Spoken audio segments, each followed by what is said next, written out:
Do you want to see a country of dollar millionaires? Here, people were so rich that at one point they even used dollars as wallpaper and packing paper. They went shopping with carts full of dollars, and local artists created art objects out of them, while lovers covered floors with banknotes at weddings. Everyone in this country was a dollar millionaire, if not a billionaire. But there was one catch. They were millionaires with houses full of Zimbabwean dollars. How did this happen? Well, Zimbabwe was never a prosperous country. Even by African standards, things were quite grim here. And in the early 2000s, the government ran out of money. What did they do? Maybe they carried out some reforms, eased trade regulations, invested in production? No, my friends, they simply started printing money. True geniuses, no doubt. This decision led to inflation reaching around 80 billion% per month in 2008 and 96 trillion% per year. At some point, they stopped even counting, so it might have been even higher. How much money would you have to print for the paper it's printed on to be worth more than the currency itself? They had a $100 trillion banknote. You can actually buy them now on popular marketplaces. Prices skyrocketed for everything in the country, for businesses and even the government itself. A typical trip to the market for a Zimbabwean in 2008 looked like this. They came for a loaf of bread, which cost around $15 billion, and during the transaction, the price could rise. Meaning, while you were standing in line, the bread was getting more expensive. Chaos was everywhere. No one understood how trade could function under such conditions. So many people turned to black markets. You could go there and trade a grown chicken for a couple of loaves of bread or a bottle of milk. You could even look for a job because there certainly weren't enough in the country. In the end, Zimbabwe's financial system collapsed in 2009. The country switched to South African rands and the US dollar to maintain at least some stability. And then in 2019, after 10 years of realizing their mistakes and implementing economic reforms, the government reintroduced the Zimbabwean dollar. Everything got better, right?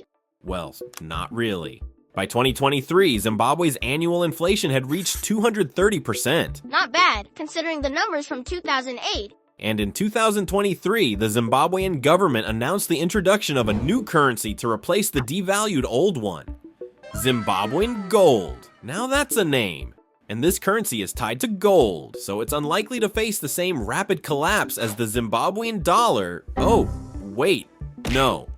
The day after the introduction of the Zimbabwean Gold, it depreciated by 435%. That's why Zimbabweans often use foreign currencies or crypto. You ask, why is that? What is happening in Zimbabwe that the country keeps sliding into economic hell? The first reason, an unfortunate location. Here's Zimbabwe on the map. The country has no access to the sea and its neighbors. The relationships with them are so-so. If you want to trade with someone, you have to transport goods across their borders. And African borders, they're only for those willing to pay a little extra to a couple of officers. It's a corruption paradise. So Zimbabweans, who frankly don't produce much to begin with, end up paying extra duties, if you can call them that, on all goods. Because of this, Zimbabwe ranks 181st in the world in trade per capita out of 203 countries. The second reason is the lack of production. Almost 17 million people live in Zimbabwe, and 2/3 of them are engaged in basic subsistence farming just to eat. Well, maybe the rest are producing something, developing small and medium-sized businesses.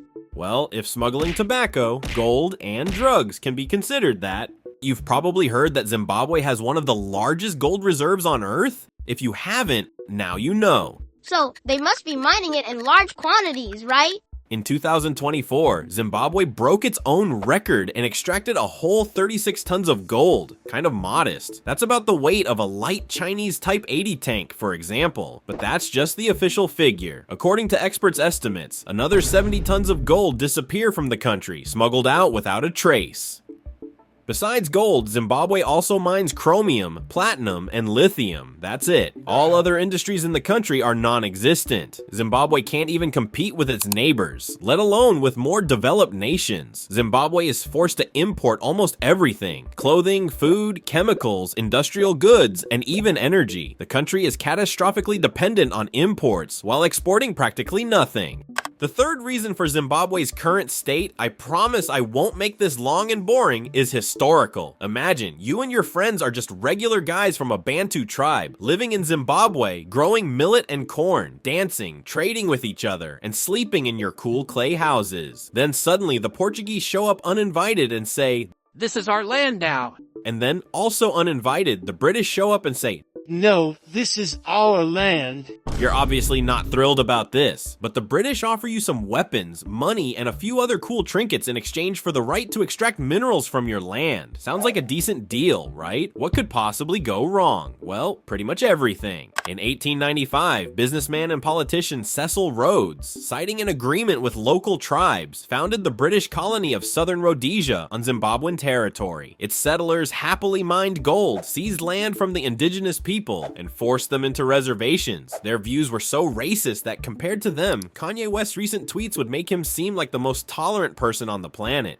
White people owned most of the mines, enterprises, and land in the country. The local tribes staged several small uprisings, but they were brutally suppressed. In the end, the indigenous population was forced into hard and low-paid labor. An academic example of colonization. After World War II, African countries decided that it was time for white people to get out of their territories. In Rhodesia, this task was taken up by the ZAPU and ZANU movements. They demanded equal rights for the black population, but the government responded with something like, "Keep working for food and stay quiet."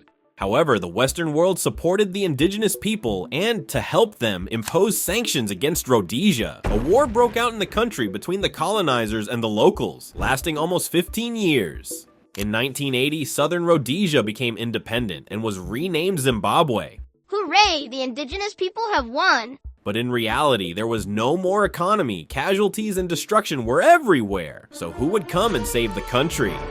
You know him, and even if you don't, you've probably heard his name somewhere. Here he is, Robert Mugabe, leader of the ZANU movement, a true patriot and the savior of Zimbabwe. At least that's probably how he saw himself. But in reality, things were a little different. After coming to power, Mugabe decided to change the Senate and killed about 20,000 people who disagreed with his political stance. He and his government friends also indulged in a dictator's favorite pastime, corruption. His people controlled major enterprises and regulated all trade in Zimbabwe. Develop small and medium businesses? No thanks, that's not how we do things here. Better to subsidize some state-owned enterprise belonging to Mugabe's distant cousin. But don't think that Mugabe didn't try at all. He even carried out liberal economic reforms, established connections with developed countries, and made healthcare and education more accessible to the local population. However, in the late 1990s, Mugabe decided to speed up the process of returning land from former white colonizers to his friends. Oh, sorry, I meant the local population. He used the best methods of corruption for this, violence and threats. As a result, fertile lands ended up in the hands of those who had absolutely no experience in agriculture. It turned out that Europeans weren't entirely useless. They at least provided food for the country. Zimbabwe faced food shortages and hyperinflation began. In 2000, elections were held in the country. Mugabe and his party lost those elections, but they decided that losing was not an option. We will stay in power, and if you disagree, well, we have some wonderful prisons for you. After this, Western countries decided it was time for Mugabe to cool down, so they imposed a bunch of sanctions on the country. Russia and China, by the way, didn't do that. Russia and Zimbabwe have been brothers for almost a century. Back in Zimbabwe's fight for independence, the USSR was supplying its African friends with weapons and money, investing in infrastructure. Nowadays, Russia is, of course, more interested in Zimbabwe's natural resources, but let's get back to Mugabe. No political ties, no one wants to trade with you, no one will lend you money, your agriculture is in complete decline. Yields dropped by nearly 50% after the land confiscation from white farmers. There are riots in the streets, food is scarce, jobs are gone, and then comes the great hyperinflation that we mentioned at the beginning of the video. In 2009, amid an economic catastrophe and plummeting approval ratings, Mugabe mercifully agreed to make a deal with the opposition. Some of the sanctions on Zimbabwe were lifted. It's not like that helped the country much. To cement his success in land confiscation from ex-colonizers, Mugabe decided in 2013 that it was time to take away some of their businesses too. Guess what? That also turned out to be a terrible idea, yet another kick to the economy. I have no idea how it was even still alive. In 2017, the military figured it was time to put an end to all this, so they politely asked Mugabe to resign. Well, politely, via a military coup. After Mugabe's death in 2019, he was buried in Zimbabwe's capital and is even honored as a national hero. And what about Zimbabwe now? Maybe it's time for liberalization, democratization, and all the wonderful things that civilization brings. Maybe Zimbabwe is about to turn into a modern, prosperous country. Well, no. Probably not, though some good things are happening too. For example, the farms that were confiscated in the 2000s are being returned to farmers who actually care about the land. But only a few dozen people have agreed to come back.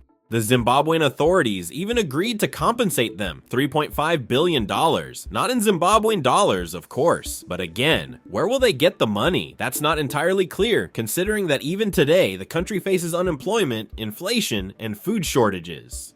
This man here is Emmerson Dambudzo Mnangagwa, the current president of Zimbabwe. He hasn't killed political opponents like Mugabe did, so maybe he's a better president, but that's not for sure. Mnangagwa advocates for economic liberalization and good relations with all countries. But he has already brutally suppressed several mass protests in 2023. He won the elections, but international observers and the opposition expressed some doubts. But who cares about their opinion, right? It only determines whether Zimbabwe will continue selling its gold and buying clothes, medicine, and food. Here are two news stories about Zimbabwe placed side by side. This year, Zimbabwe was hit by a severe drought. Food supplies are dire, so officials decided to slaughter 200 elephants to feed the people. Yep, people will be eating elephants just to avoid starving to death. At the same time, just a few months ago, Zimbabwean authorities announced plans to build a rocket carrier with Russia's help and send their astronaut into orbit. That's Zimbabwe for you. While people are eating elephants, they're preparing astronauts. Love you guys, thanks for watching. Please subscribe, like, and share if you enjoyed this video.